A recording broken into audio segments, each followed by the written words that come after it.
গিরিশ শ্রীরামকৃষ্ণের কাছ থেকে একদিন একটা গল্প শুনেছিলেন। মুখে মুখে গল্প বলায় রামকৃষ্ণ ঠাকুরের জুড়ি নেই। অনেক চরিত্র তিনি অভিনয় করেও দেখান। একদিন এক ভণ্ড সাধুর ভাবভঙ্গি তিনি এমন চমৎকারভাবে নকল করে দেখাচ্ছিলেন যে ভক্তরা হেসে গড়াগড়ি যাচ্ছিল। গিরিশ ঠিক করলেন সেই কাহিনীটি নিয়েই নতুন নাটক রচনা করবেন। ভক্তমাল গ্রন্থে আছে বিল্বমঙ্গল চিন্তামণির উপাখ্যান। তার অনেক শাখা প্রশাখা জুড়ে সম্পূর্ণ নিজস্ব রূপ দিলেন গিরিশ। অমৃতলাল মিত্র বিল্বমঙ্গল সাজলেন, আর চিন্তামণির ভূমিকায় বিনোদিনী।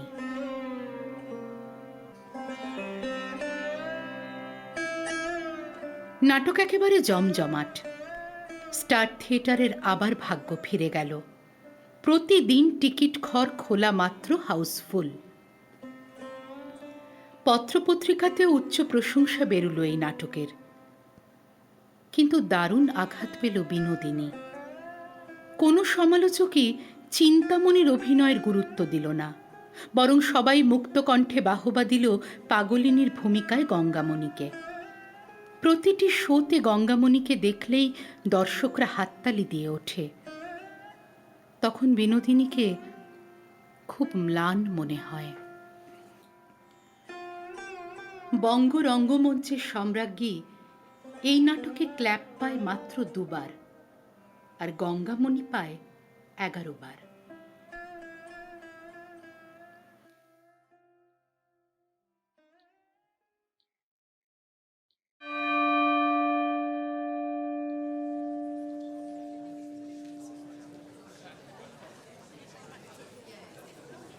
একদিন নাটক শুরুর আগে ফার্স্ট বেল বেজেছে। কেউ একজন অমৃতলালকে খবর দিল বিনোদিনী এখনো মেকআপ নেয়নি। অমৃতলাল গ্রিন রুমে উঁকি মেরে দেখলেন আয়নার সামনে টুলে বিনোদিনী থুম হয়ে বসে আছে। মুখে রং মাখেনি, পোশাক পাল্টায়নি। বিনোদিনী নিজেই নিজের সাজসজ্জা করে, কোনো মেকআপ ম্যানের সাহায্য নেয় না।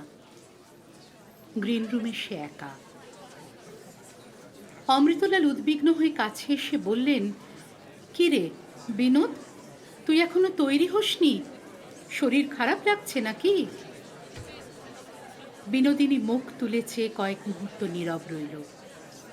তারপর শান্তভাবে বলল, আজ আমি নামব না, শো বন্ধ করে দাও।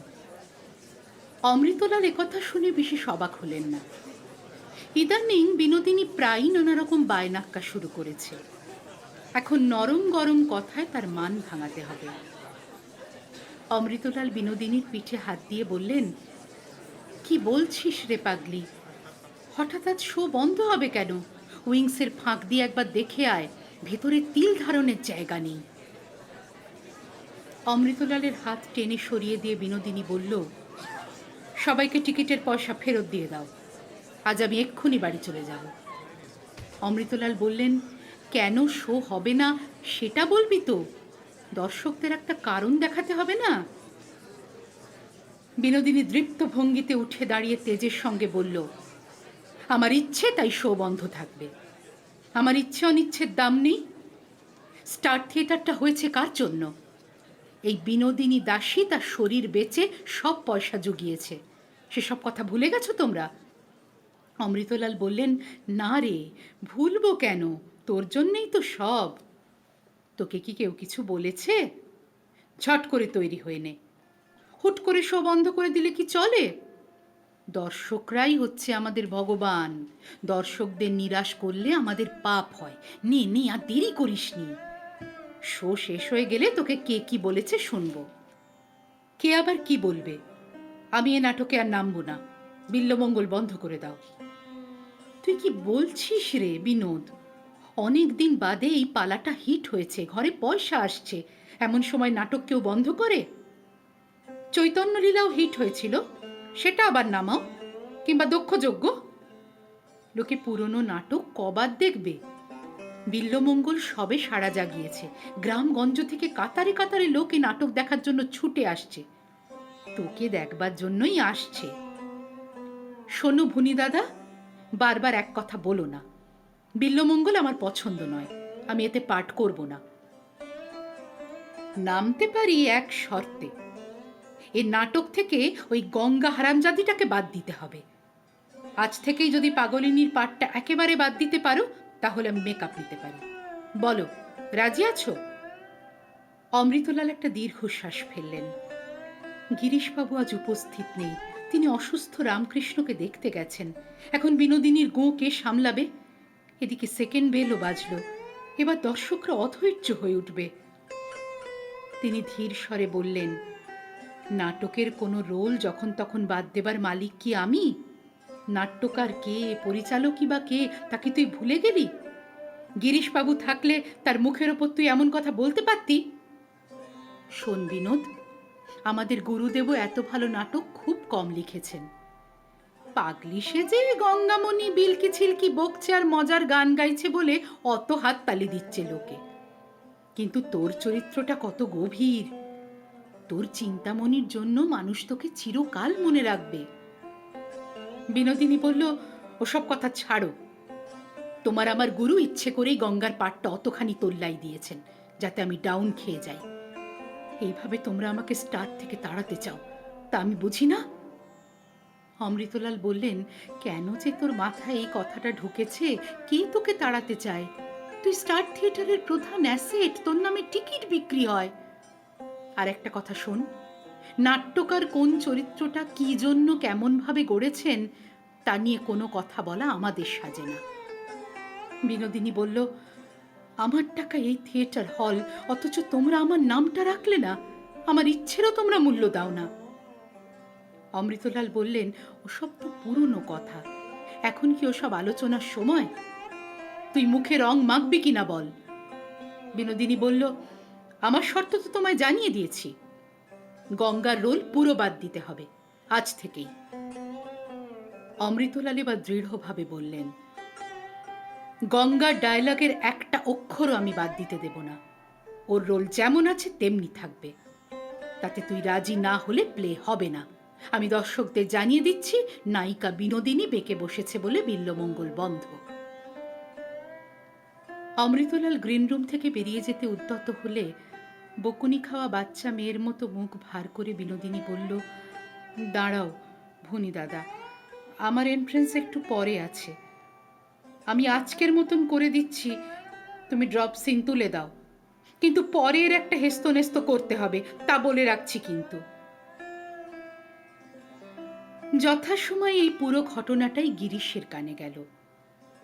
পরদিন তিনি বিনোদিনীকে নিরিবিলিতে ডেকে বললেন, শুধু হাততালিতেই যশ হয় না রে বিনি, হাততালির মোহ একটা ব্যাধির মতন। নটনটিদের তিরস্কার বা পুরস্কার দুটোকেই কণ্ঠের হার করে নিতে হয়। বঙ্কিমবাবু তোকে দেখে কি বলেছিলেন মনে নেই? বাহ, আমি তো মৃণালিনী গল্পে মনোরমা চরিত্রটি শুধু বইয়ের পাতাতেই রচনা করেছিলুম, কিন্তু এ যে দেখছি জীবন্ত মনোরমা। বিনি, বঙ্কিমবাবুর মুখ থেকে প্রশংসা আদায় করা সহজ নয়। আমিও তোকে বলছি, চিন্তামণি চরিত্রটা লেখবার সময় তোর মুখখানাই আমার মনে ছিল ঠিকই, কিন্তু তুই যেন সেই চিন্তামণিকেও অনেকখানি ছাড়িয়ে গেছিস। তোকে ভূমিকায় দেখে আমি নিজেই অবাক হয়ে যাই। গিরিশচন্দ্র বুঝিয়ে সুঝিয়ে অনেকটা শান্ত করলেন বটে, তবু বিনোদিনীর ওপরে সহ অভিনেতা অভিনেত্রীরা অনেকেই বিরক্ত হয়ে উঠতে লাগলো দিন দিন। গিরিশচন্দ্র যখন থাকেন না, সে সকলের ওপর খবরদারি করে। অভিনয় চলাকালীন ইচ্ছে করে দু একটা সংলাপ বাদ দিয়ে অন্যদের বিপদে ফেলে দেয়। আমার জন্যই তো স্টার থিয়েটার তৈরি হয়েছে, এই কথাটা শতবার শুনতে শুনতে সবার কান ঝালাপালা হয়ে গেছে। গিরিশচন্দ্র সব শুনেও বিনোদিনীর ওপর রাগ করতে পারেন না। সত্যিই তো, মেয়েটি একসময় অনেক স্বার্থ ত্যাগ করেছে। তিনি নানানভাবে বোঝাবার চেষ্টা করেন ওকে। একদিন তিনি বললেন, বিনি, এরপর যে নাটকটি লিখছি তাতে দেখবি তুই কত ক্ল্যাপ পাস। দর্শকরা তো নাচ গান পছন্দ করে, নাচ দিয়েছি অনেকগুলো। এবার আর ভক্তি বৈরাগ্য ফৈরাগ্য নয়, স্রেফ নাচ গান হল্লা। নাম দিয়েছি বেল্লিক বাজার। ভাঁড়ামি খ্যামটা কিছুই বাদ রাখিনি। তুই সাজবি রঙ্গিনী। সপ্তাহে 3 দিন বিল্বমঙ্গল মঞ্চস্থ হতে লাগলো। অন্যদিন বেল্লিক বাজারের রিহার্সাল। নাটকখানি রঙ্গতামাশায় ভরা হলেও প্রকৃতপক্ষে বর্তমান সমাজচিত্র। প্রথম দিন থেকেই রঙ্গিনীর ভূমিকায় দুর্দান্ত অভিনয় করছে বিনোদিনী। নাচের দৃশ্যে তাকে দেখলে মনে হয় মঞ্চের ওপর এক বিদ্যুৎ তরঙ্গ। এই সময় তাকে দেখে কল্পনাই করা যায় না এই মেয়েই কিছুদিন আগে দিব্যোন্মাদ শ্রী চৈতন্য সেজে হাজার হাজার মানুষকে কাঁদিয়েছে। কিন্তু অমৃতলাল লক্ষ্য করলেন, রিহার্সালের সময় একদিনও বিনোদিনী সাদাসিধে পোশাকে আসে না। সব সময় সে খুব সাজগোজ আর মুখে রং মেখে থাকে। আগে সে 8 পৌরে পোশাকে চলে আসতো। রিহার্সালের সময় তো দূরের কথা, আসল অভিনয়ের সময় মুখে বেশি রং মাখা পছন্দ করত না। অমৃতলাল কানাঘুষোয় শুনেছেন যে বিনোদিনীর থুতনিতে একটুখানি সেতির দাগ হয়েছে। রং মাখলে তা বোঝা যায় না। অমৃতলাল মুখ ফুটে কোনো দিন জিজ্ঞেসও করেননি। আরও একটা ব্যাপার এই যে গঙ্গামণি, ক্ষেত্রমণি, ভূষণ কুমারীর মতন অন্য সহ অভিনেত্রীরা যেসব দৃশ্যে আছে, সেই সব দৃশ্যে বিনোদিনীর রিহার্সালে ফাঁকি মারে। ইচ্ছে করে বাথরুমে অনেকটা সময় কাটায়, কিংবা বাড়ি ফেরার তাড়া দেখিয়ে বলে, প্রক্সি দিয়ে চালিয়ে দাও। গিরিশচন্দ্র একদিন রিহার্সাল দেখতে এসেছেন। বিনোদিনী তখন বাড়ি চলে গেছে। থিয়েটারের নিয়ম হচ্ছে যে কটা দৃশ্যেরই মহড়া হোক, সমস্ত অভিনেতা অভিনেত্রীদের প্রতিদিন সর্বক্ষণ হাজির থাকতে হবে। শুধু নিজের ভূমিকাটুকুই নয়, প্রত্যেকে গোটা নাটকের মহড়া দেখবে। এই নিয়ম পালনের জন্য গিরিশের কড়া নির্দেশ আছে। আজ গিরিশ কয়েক পাত্র চড়িয়ে এসেছেন। মেজাজও সেই জন্য বেশ চড়া। কয়েকবার বিনোদিনীর খোঁজ করে সাড়া না পেয়ে তিনি জানলেন, প্রায় বিনোদিনী আগে আগে বাড়ি চলে যায়। এই নাটকের ওপর গিরিশ অনেকখানি ভরসা করে আছেন। বিনোদিনীর অবাধ্য মনোভাব তাঁর সহ্য হল না। চেঁচিয়ে বললেন, সে বেটি ভেবেছে কি লাট সাহেবের বউ যা খুশি তাই করবে? আমি কে তা ভুলে গেছে? চল তো ভুনি, ওর বাড়ি যাই। আজ রাত্রিটা ওর বাড়িতেই কাটাবো। অমৃতলাল গিরিশকে একপাশে টেনে নিয়ে গিয়ে বললেন, গুরু, অনেক দিন তো তুমি যাওনি। বিনির বাড়ির ধরন ধারণ সব পাল্টে গেছে। যখন তখন ওর বাড়িতে আর মাল খেতে যাওয়া যায় না। গিরিশ বললেন, কেন? সে বষ্টুমি হয়েছে, বাড়িতে পুজো আচ্চা করে? তা করুক না, আমরা থিয়েটারের লোক, আমরা মালও খাবো, পুজো আচ্চাও করব, আমাদের সবই মানায়। চ চ। অমৃতলাল বললেন, না গো, তা নয়। বিনি যে আবার বাবু ধরেছে, যে সে বাবু নয়, এ একেবারে এক রাজা। গিরিশ অবাক হয়ে থমকে গেলেন। এরকম একটা সংবাদের জন্য তিনি একেবারেই প্রস্তুত ছিলেন না। চৈতন্য লীলার পর বিনোদিনীর ব্যবহারে বেশ একটা পরিবর্তন এসেছিল। শ্রীরামকৃষ্ণের জন্য ব্যাকুলতাও ছিল আন্তরিক। আবার কোনো বাবুর রক্ষিতা হওয়ার দরকার কি ছিল তার? বিনোদিনীর অর্থের অভাব নেই। গুরুমুখ তাকে অনেক টাকা দিয়ে গেছে। থিয়েটার থেকেও সে সকলের চেয়ে বেশি বেতন পায়। তার এখন নিজস্ব বাড়ি আছে। গিরিশ কড়া গলায় জিজ্ঞেস করলেন, বাবুটি কে? এদেশে তো রাজা গজার অভাব নেই, ইনি কোনটি? অমৃতলাল বললেন, নাম বলে আমার মুন্ডুটা খোয়াই আর কি, ওর নাম বলা নিষেধ। শুনেছি উনি মেঘনাদের মতো আড়ালে থাকতে চান। গিরিশ দীর্ঘশ্বাস ফেলে বলতে লাগলেন, বিনি, বিনি। একটু থেমে আবার বললেন, ছোট্ট একটা পুতুল হয়ে এসেছিল, হাত পা নাড়ত ঠিক পুতুলের মতো। বিনি এখন আমাকে মানে না, আবার এক বাবুর রক্ষিতা হয়েছে, আমাকে জানায়নি। অমৃতলাল বিনোদিনীর পক্ষ সমর্থন করে বললেন, গুরু, ওকে খুব দোষ দেওয়া যায় না। তুমি এখন রামকৃষ্ণ ঠাকুরকে নিয়ে ব্যস্ত থাকো। বিনি একাকিনী, তুমি তো জানো এই কলকাতা শহরে একা কোনো স্ত্রীলোকের পক্ষে বাস করা কত কঠিন কাজ, তাও বিনির মতো এক রূপসী গুণবতী নারী। থিয়েটারের অভিনেত্রী এক বারবনিতাকে আর বিয়েই বা কে করবে? নিরাপত্তার জন্যই বিনির একজন রক্ষক দরকার। শুনেছি এই রাজাবাবুটি খুবই সহৃদয়, বিনির সঙ্গে খুব ভালো ব্যবহার করেন। গিরিশ বললেন, আমি যাব, আজই ওর সঙ্গে কথা বলতে চাই। তুই যাবি? অমৃতলাল অনেকভাবে নিরস্ত করার চেষ্টা করলেন, মানলেন না গিরিশ। গিরিশের ঘোড়ার গাড়ি ছুটে গেল গোয়া বাগানের দিকে। বিনির বাড়ির সামনে এখন দুজন শান্ত্রী বসে থাকে। তারা গিরিশচন্দ্রকে চেনে না। তারা দরজা আগলে দাঁড়ালো। গিরিশের জন্য বিনোদিনীর বাড়ি চিরকালই অবারিত দ্বার। অমৃতলালকে সঙ্গে নিয়ে যখন তখন এসেছেন কতবার। নাটকের আলোচনা ও বিয়ার পান করতে করতে রাত কাবার হয়ে গেছে। সে বাড়িতে এসে গিরিশ বাধা মানবেন কেন?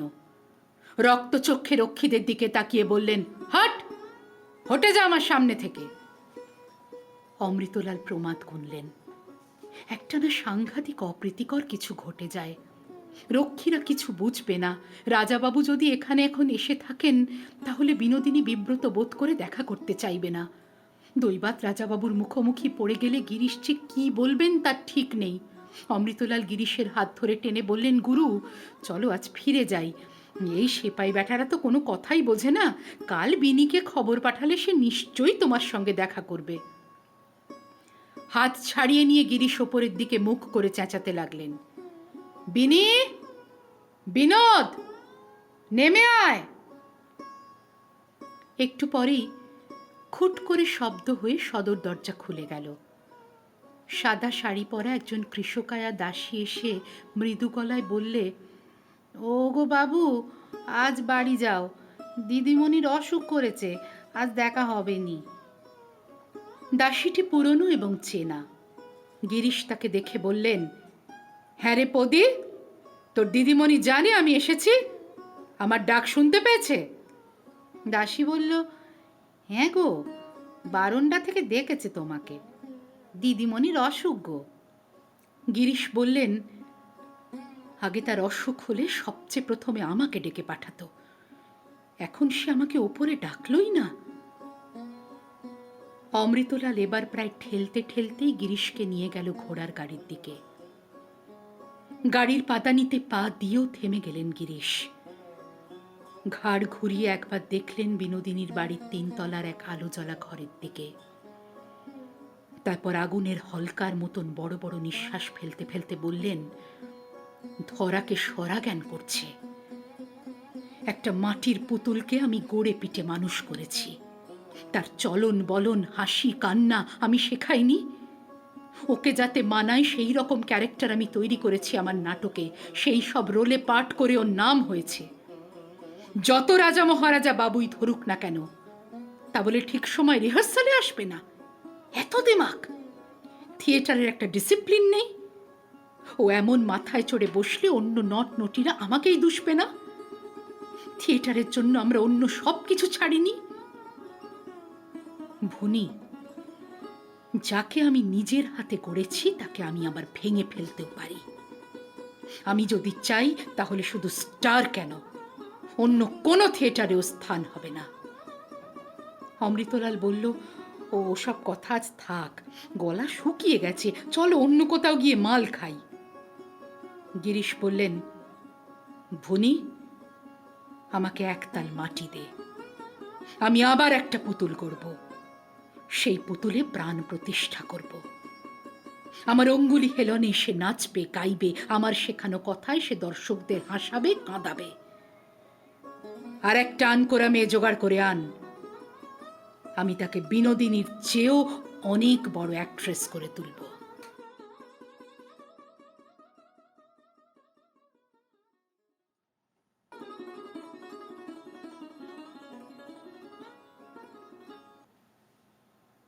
গ্রিন রুম থেকে বেরিয়ে ধীর পায়ে মঞ্চের পেছনে হলুদ রঙের দেওয়ালের সামনে এসে দাঁড়ালেন গিরিশচন্দ্র। গিরিশচন্দ্র মঞ্চে অভিনয় বন্ধ করে দিয়েছিলেন অনেক দিন, কিন্তু এতদিন পর তিনি বাধ্য হয়ে আবার মঞ্চে অবতরণের সিদ্ধান্ত নিয়েছেন এক কঠিন ভূমিকায়। এ নাটক দর্শকরা কেমনভাবে গ্রহণ করবে তা ঠিক নেই। হঠাৎ দুর্যোগের মতন এই নাটকের নায়িকা হিসেবে বেশ কয়েক মাস ধরে গিরিশচন্দ্র যাকে পাখি পড়ার মতন সব কিছু শিখিয়েছেন, সে দুদিন আগে অসুস্থ হয়ে পড়েছে। নায়িকা তিনকড়িকে যখন আর শয্যা থেকে তোলা যাবে না নিশ্চিত জানা গেল, তখন দু একজন বলেছিল, এত অল্প সময়ে লেডি ম্যাকবেথের ভূমিকা মুখস্থ করে মঞ্চে উতরে দেবার ক্ষমতা বঙ্গের একমাত্র একজন অভিনেত্রীরই আছে, সেই বিনোদিনীকেই ডাকা হোক না। নতুন রঙ্গমঞ্চ, নতুন মালিকও রাজি, কিন্তু বেঁকে বসেছিলেন গিরিশচন্দ্র। না, বিনোদিনীকে তিনি আর ডাক পাঠাবেন না। বিনোদিনী মঞ্চের মর্যাদা রাখেনি। নাট্য শিল্পকলার চেয়ে তার আত্মাভিমান বেশি হয়ে গেছে। এখন বাধ্য হয়ে কৃপা প্রার্থীর মতন আবার বিনোদিনীর দ্বারস্থ হতে হবে। গিরিশচন্দ্র নিজেই তাহলে থিয়েটার ছেড়ে চলে যাবেন। গত 7 বছর ধরে বিনোদিনীর কোনো সংস্রব নেই থিয়েটারের সঙ্গে। বেল্লিক বাজারের পর রূপ সনাতনের মহড়া যখন চলছিল স্টার থিয়েটারে, তখনই একদিন বিনোদিনী অন্য অভিনেতা অভিনেত্রীদের সঙ্গে কলহ শুরু করায় তাকে বাদ দিয়ে দেওয়া হয়েছিল। আর ডাকা হয়নি তাকে। মাত্র 24 বছর বয়সে যখন জনপ্রিয়তার তুঙ্গে, তখনই বিনোদিনীকে বিদায় নিতে হয় থিয়েটারের জগৎ থেকে। সে অবশ্য বলে যে সে নিজেই সরে এসেছে, কিন্তু কোনো মঞ্চ থেকেই তাকে আর কেউ সাধতে যায় না। এখন তার 31 বছর বয়স। রূপ যৌবন কিছুই ম্লান হয়নি, তবু তাকে ফিরিয়ে আনতে গিরিশচন্দ্র কিছুতেই রাজি নন। এমনই হয় বুঝি রঙ্গজগতের মানুষদের নিয়তি। কে কাকে দোষ দেবে? স্টার থিয়েটারের পরিচালক বর্গের নির্দয়তা, নাকি বিনোদিনীর অহমিকা? থিয়েটারকে ভালোবেসে থিয়েটারের মানুষজনকেই পরম আপনজন জ্ঞান করে যে বিনোদিনী একসময় দুশ্চরিত্র যুবকের খেয়াল চরিতার্থ করার জন্য তার শয্যা সঙ্গিনী হতে বাধ্য হয়েছিল, সেই বিনোদিনী যখন সার্থকতার শীর্ষে, দর্শকরা যখন তাকে ধন্য ধন্য করে, যখন সে রামকৃষ্ণদেবের আশীর্বাদ পেয়েছিল, যখন তার অর্থের অভাব ছিল না, তখনই সে থিয়েটারের প্রতি অবজ্ঞা প্রদর্শন করে আবার এক ধনীর রক্ষিতা হয়েছিল স্বেচ্ছায়। এতে দারুণ আঘাত পেয়েছিলেন গিরিশচন্দ্র। অভিমান ভরে জানিয়ে দিয়েছিলেন, যে মঞ্চের সঙ্গে তিনি যুক্ত থাকবেন, সে মঞ্চে আর বিনোদিনীর স্থান নেই। যে স্টার থিয়েটারের ভিত্তিপ্রস্তর স্থাপন থেকে সার্থকতার মূলে বিনোদিনীর অনেকখানি স্বার্থত্যাগ ও অভিনয় প্রতিভা, সেই স্টার থেকেই কার্যত বিতাড়িত হলেন বিনোদিনী।